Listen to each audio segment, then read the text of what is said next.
সুপ্রিয় শিক্ষার্থী, আশা করি সবাই ভালো আছো। আমরা শিখছি আরো শিখবো, নিজেকে আরো মেধাবী হিসেবে গড়ে তুলব।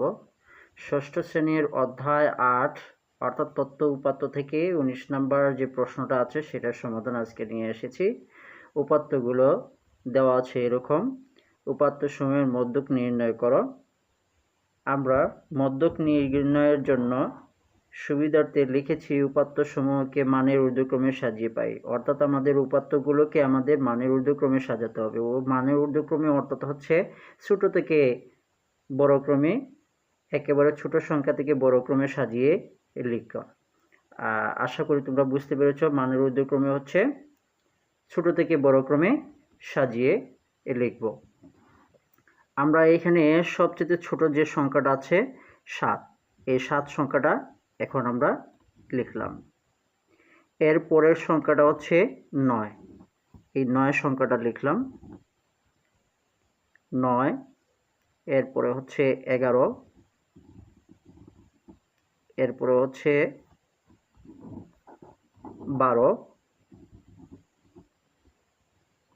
এরপরে হচ্ছে 14, এরপরে হচ্ছে 16, এরপরে হচ্ছে 17, এরপরে হচ্ছে 19, এরপরে হচ্ছে 20, এরপরে হচ্ছে 20-এর পরের সংখ্যাটা হচ্ছে 22।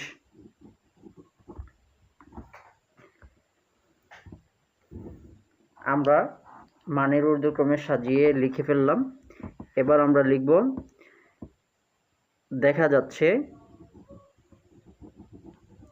কি দেখা যাচ্ছে? উপাত্তের সংখ্যাগুলো। উপাত্তের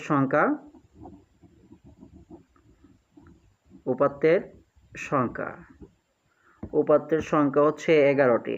সর্বমোট 11টি আছে।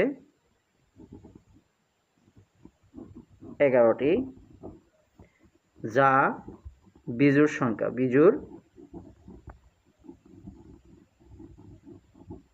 সংখ্যা। বুঝতে পেরেছ? উপাত্তগুলো রয়েছে বিজোড়। মধ্যক নির্ণয়ের জন্য আমরা সূত্রটা লিখব। সূত্রটা হচ্ছে উপাত্তের সংখ্যা, এটা আমরা n দ্বারা প্রকাশ করি, যোগ 1, 2 দিয়ে ভাগ দিব, অর্থাৎ তম পদ।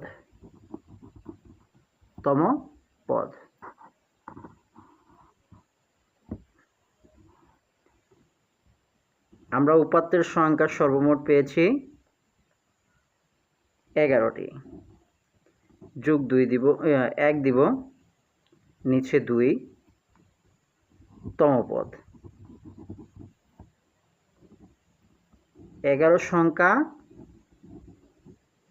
আর 1 যোগ করা হয় 12, নিচে 2 আছে, তম পদ। 11 যোগ 1 12 হচ্ছে, 12কে 2 দ্বারা ভাগ দিলে হয় 6, 6তম পদ।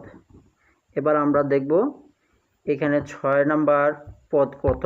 1 2 3 4 5 6। 6 নাম্বার পদটা হচ্ছে 16। 6 নাম্বার পদ হচ্ছে 16।